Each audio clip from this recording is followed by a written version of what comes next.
அனைவருக்கும் வணக்கம் நண்பர்களே. இந்த பதிவில் என்ன பார்க்க போகிறோம்னா, ஆடி அமாவாசை நாளில் நம்ம குலதெய்வத்தை எப்படி வழிபட வேண்டும், குலதெய்வத்தை வழிபடும் போது நம்ம செய்யக்கூடாத தவறுகள் என்ன, அன்றைய நாளில் நம்ம குலதெய்வத்தை எப்படி வழிபட்டால் என்ன மாதிரியான பலன்கள் கிடைக்கப் போகிறது என்பதை பற்றிய சுவாரஸ்யமான தகவல்களை தெரிஞ்சுக்கலாம். வீடியோவை ஸ்கிப் பண்ணாமல் முழுசாக பாருங்கள். சேனலை சப்ஸ்கிரைப் பண்ணலன்னா சப்ஸ்கிரைப் பண்ணிக்கோங்க. கூடவே இருக்கிற பெல் ஐக்கானையும் கிளிக் பண்ணிக்கோங்க. உங்களுக்கு ஜோதிட ரீதியாக சந்தேகம் இருந்தாலும் சரிங்க, தனிப்படையாக ஜோதிடம் பார்க்க விரும்பினாலும் சரி, இந்த வீடியோவுக்கு கீழே டிஸ்கிரிப்ஷனில் வராகி அம்மன் ஜோதிட நிலையத்தோட தொலைபேசி எண் கொடுத்துருக்குறேன். இந்த எண்ணுக்கு தொடர்பு கொண்டு பேசி பாருங்கள். உங்கள் வாழ்க்கையில் இருக்கக்கூடிய அனைத்து பிரச்சனைகளுக்கும் சரியான தீர்வு கிடைக்குங்க.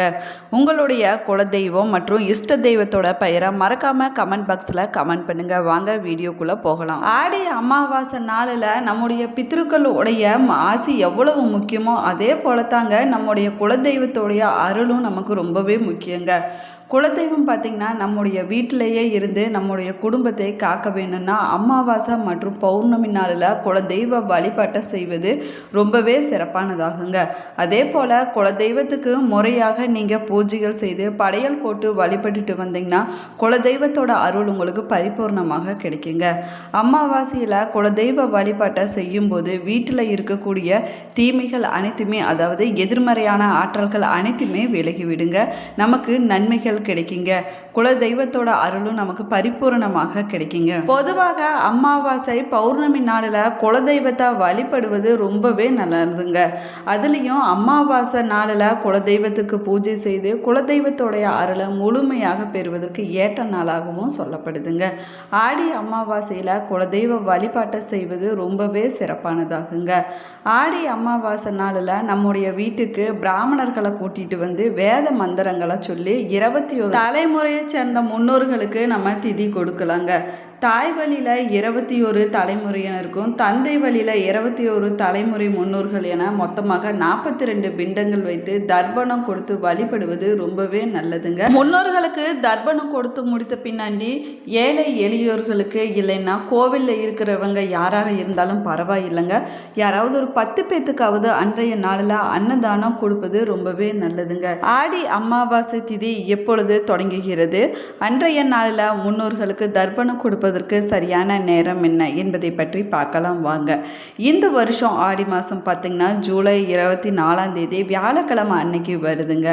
அன்றைய நாள் அதிகாலை 3:06 மணிக்கு தொடங்கி ஜூலை 25ஆம் தேதி அதிகாலை 1:48 மணி வரை அமாவாசை திதி இருக்குதுங்க.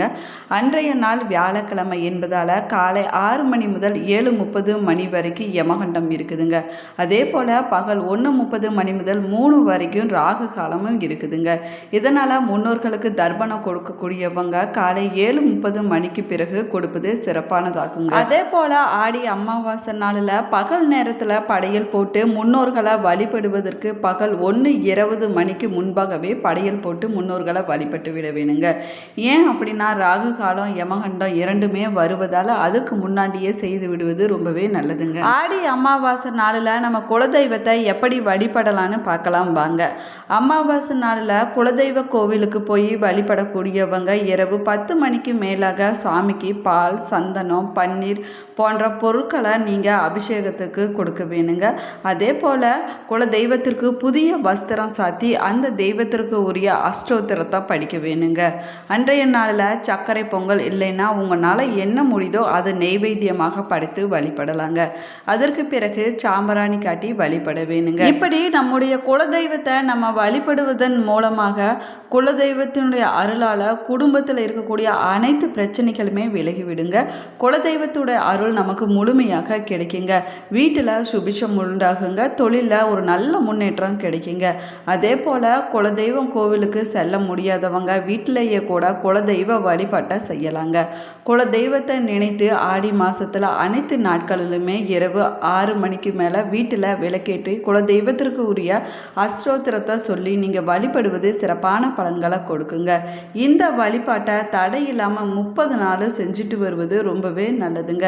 இதை தவிர ஆடி அமாவாசை நாளில் வீட்டில் குலதெய்வத்தை வழிபட நினைக்கக்கூடியவங்க குலதெய்வத்தோட படத்துக்கு முன்னாடி பூ போட்டு பூஜைகள் தொடங்குவதற்கு அரை மணி நேரத்திற்கு முன்னாடியே வீட்டின் முன்னாடி வாசல் கதவை அடைத்து விட்டு நம்முடைய வீட்டில் இருக்கக்கூடிய சாமி படத்துக்கு முன்னாடி சாம்பிராணி போட்டு அந்த புகையை வீடு முழுவதுமே காட்ட வேணுங்க. நம்முடைய வீட்டில் போடக்கூடிய சாம்பிராணியில குங்கல்யம், பால் சாம்பிராணி, பேய் சாம்பிராணி, மருதாணி விதை, கருஞ்சீரகம், பச்சை கற்பூரம், கஸ்தூரி மஞ்சள் போன்றவற்றை ஒன்றாக சேர்த்து சாம்பிராணி காட்ட வேணுங்க.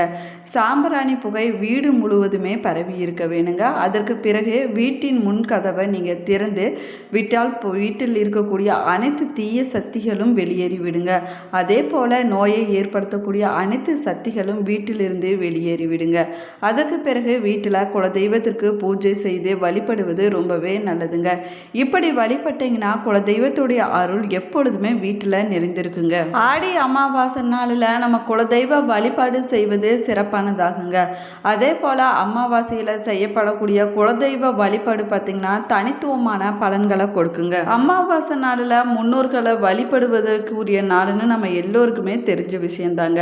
அதே போல் பௌர்ணமி என்பது பார்த்திங்கன்னா குலதெய்வ வழிபாட்டுக்கும் அம்பிகை வழிபாட்டுக்கும் ஏற்ற நாளுன்னு சொல்லலாங்க. ஆனால் அமாவாசை நாளில் நம்ம முன்னோர்களை வழிபடுவது மட்டும் இல்லாமல் குலதெய்வத்தையும் வழிபடுவது சிறப்பான பலன்களை கொடுக்குங்க.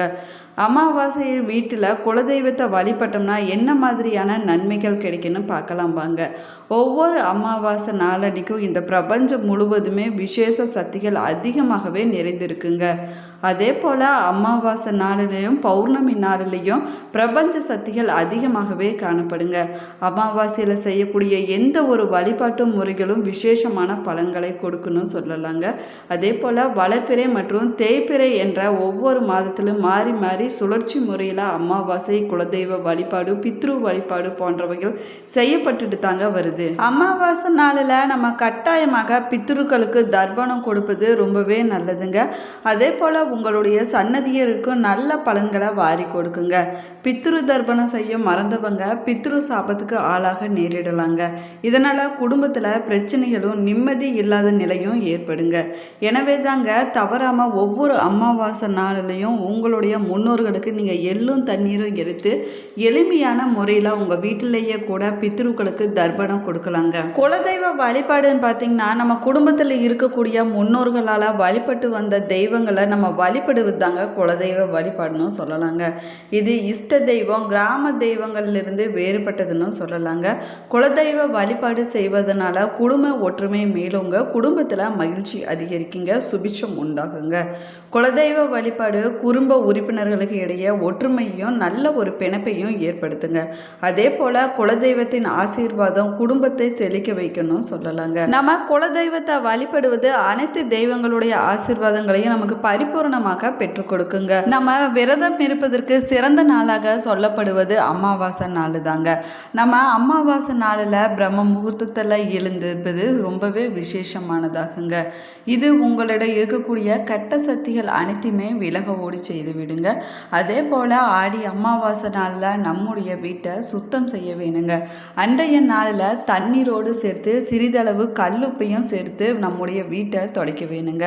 காலை மாலை என 2 நேரத்திலுமே பூஜை அறையில் விளக்கேற்றி வைத்து வழிபாடு செய்ய வேணுங்க. குறிப்பாக ஆடி அமாவாசை நாளில் விரதத்தை கடைபிடிக்கக்கூடியவங்க, விரதத்தை கடைபிடிக்காதவங்க என யாராக இருந்தாலும் பரவாயில்லைங்க, அசைவ உணவுக அன்றைய நாளில் தவிர்த்து கொள்வது ரொம்பவே நல்லதுங்க. நம்ம அமாவாசை நாளில் அசைவ உணவுகளை நம்ம சாப்பிடும்போது நம்முடைய உடம்புல பார்த்திங்கன்னா ஒரு விதமான அசௌகரியம் ஏற்படுங்க. இது அறிவியல் ரீதியாகவும் உண்மை என்பதால் அமாவாசை நாளில் நம்ம அசைவ உணவுகளை தவிர்த்து கொள்வது ரொம்பவே நல்லதுங்க. அதுலேயுமே பூண்டு, வெங்காயம் போன்ற பொருட்களை சேர்த்தாத சைவ உணவுகளை சேர்த்து சாப்பிடுவது ரொம்பவே நல்லதுங்க. நம்முடைய வீட்டில் நேர்மறையான ஆற்றல்கள் அதிகரிக்க அமாவாசை நாளில் மந்திரங்களை ஸ்லோகங்களை உச்சரிக்க வேணுங்க. அப்படி உச்சரிக்க முடியாதவங்க அதை ஒலிக்க விட்டு கூட கேட்கலாங்க. அதுவும் ரொம்பவே நல்லதுங்க. உங்களுக்கு தெரிந்த சின்ன சின்ன மந்திரங்களை கூட நீங்கள் அமாவாசை நாளில் உச்சரிப்பது ரொம்பவே நல்லதுங்க. சிறப்பான பலன்களை கொடுக்குங்க. அதே போல் பொன் பொருள் சேர்வதற்கு சகல சம்பத்துகள் கிடைக்கவும் குலதெய்வத்துடைய அருள் பெறவும் குலதெய்வ வழிபாடு செய்வது சிறப்பான பலன்களை கொடுக்குங்க. ஆடி அமாவாசை நாளில் உங்கள் வீட்டில் ஒரு மண்பானையில் இல்லைன்னா செம்பு பித்தளை கலசத்தில் தண்ணீரை எடுத்துகிட்டு போய் வீட்டு பூஜை அறையில் வைங்க. அதற்கு பிறகு குலதெய்வத்தை நினைத்து ஆவகானம் செய்து கொள்ளுங்க. அதற்கு பிறகு உங்கள் வீட்டு பூஜை அறையில் விளக்கு ஏற்றி தீப வழிபாடு செய்து குலதெய்வத்தோட வழிபாட்டை நீங்கள் நிறைவு செய்து கொள்ளலாங்க. உங்களால் முடிஞ்சிச்சுன்னா நெய்வேத்தியம் படைத்து வழிபடலாங்க. அப்படி முடியாதவங்க கொஞ்சமாக கற்கண்டு வைத்து கூட குலதெய்வத்தை வழிபாடு செய்யலாங்க. இப்படி குலதெய்வத்தை வழிபாடு செய்வது குலதெய்வத்தோடைய அருளை நமக்கு முழுமையாக பெற்றுக் கொடுக்குங்க. எதிர்மறையான ஆற்றல்களை நம்ம வீட்டிலிருந்து வெளியேற்றுங்க. இந்த பதிவு உங்களுக்கு பயனுள்ள தகவல்களை கொடுத்துருக்குன்னு நினைக்கிறேன். இந்த பதிவு உங்களுக்கு பிடிச்சிருந்தால் லைக் பண்ணுங்கள், ஷேர் பண்ணுங்கள், கமெண்ட் பண்ணுங்கள். சேனலை சப்ஸ்கிரைப் பண்ணலைன்னா சப்ஸ்கிரைப் பண்ணிக்கோங்க. கூடவே இருக்கிற பெல் ஐக்கானையும் கிளிக் பண்ணுங்க. Thank you friends.